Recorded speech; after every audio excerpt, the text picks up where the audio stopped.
My wife passed away in 2015. I picked up a spam call today and I'm 100% sure it was her on the other end.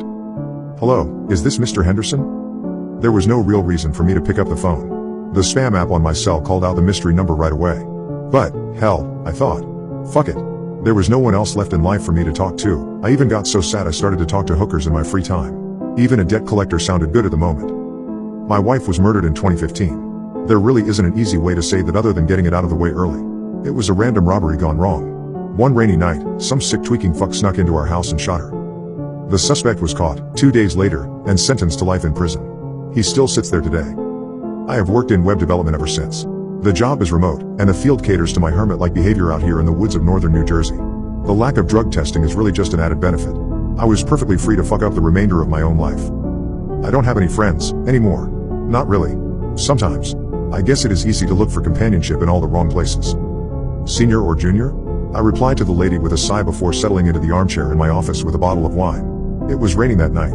The wind whipped the old pine tree in our backyard so hard I thought it might topple. Ah, senior, said the pretty, calm voice on the other line. She sounded familiar, but I blamed that notion on the half-empty bottle of wine. Apologies, ma'am, but senior died 6 years ago, I said, a little annoyed at the lack of record-keeping at this place. She paused. Oh gosh, that is not what we have here. I am so sorry, sir. We were not aware. Please forgive the intrusion and assumption. Would you mind pausing while I check my records? A filing cabinet clicked steadily in the background as static crinkled. My guess was that the woman held the receiver to her shoulder. I chuckled a bit at the lack of audio quality. No, that is okay, no problem at all. No worries. Why don't you start by telling me your name? I asked, cursing myself for the hint of shameless flirting at the end. She giggled. Something about that laugh was very familiar. My name is Emily, and I work with his credit card company, she said in a rehearsed tone. Unfortunately, we cannot divulge which firm over the phone if you're not on the account. Which, you just admitted yourself, of course. Okay. I am guessing that you are Mr. Henderson's son, she mumbled while audibly thumbing through papers. Yes ma'am, that's right. But it's been years. I could not possibly be stuck with the old man's debt, right? I asked hopefully. Well, let's check, shall we? There was a panicked shuffling and opening of books in the background. I am so sorry, sir, she replied with a regretful tone. The rules are in one of those 3-ring binders, and they are very difficult to find. Please hold for a moment. That's okay. Did not know anybody still kept records that way. Do I get an email confirmation of this charge as well? I asked. Excuse me? Email. Like electronic mail. A confirmation of the charge? I asked again, allowing my confusion to turn to frustration. What was this lady's problem? We don't do that here. Still a few years away from all those fancy features, she continued. But as you know, late payments are a pretty serious issue. They can even affect the credit score of an individual when a large amount has not been paid.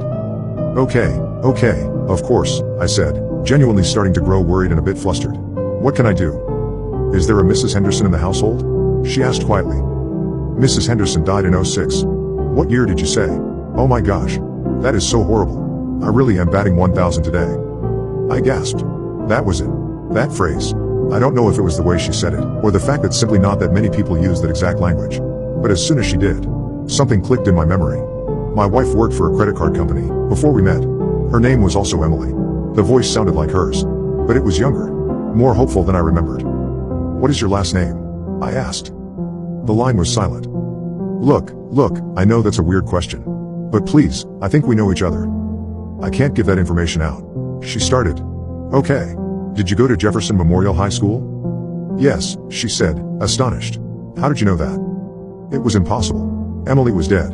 The voice on the phone barely even sounded like her. It was younger, happier, more optimistic. This type of dream was actually the type of thing that had kept me up a million sleepless nights in the past. And yet, I was awake. Could it be a coincidence? Is your mother's name Eva?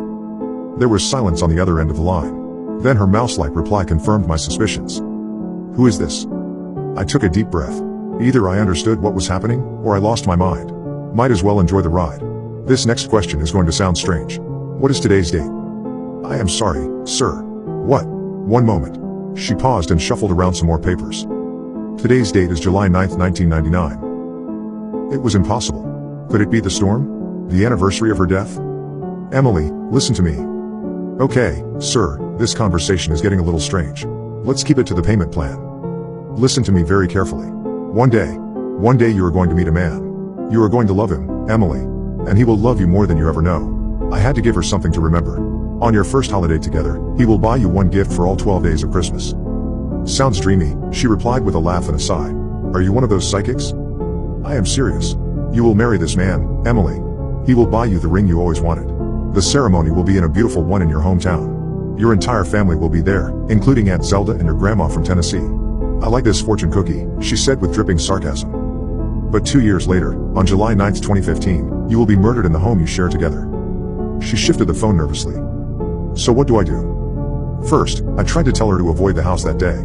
To never date me, to stay away forever and find a better life somewhere else. But somewhere in the middle of my rant, the line disconnected to the tune of a blood-curdling scream. I called back to find a non-working number. She never answered again. I fell asleep listening to the thunder rolling through the sky. The scream from that night repeated from time to time while flashes of her body on the floor occasionally invaded my mind. I never questioned the call. I never asked why. Maybe it was God, maybe it was just time. But yesterday morning, when I woke up, Emily was by my side.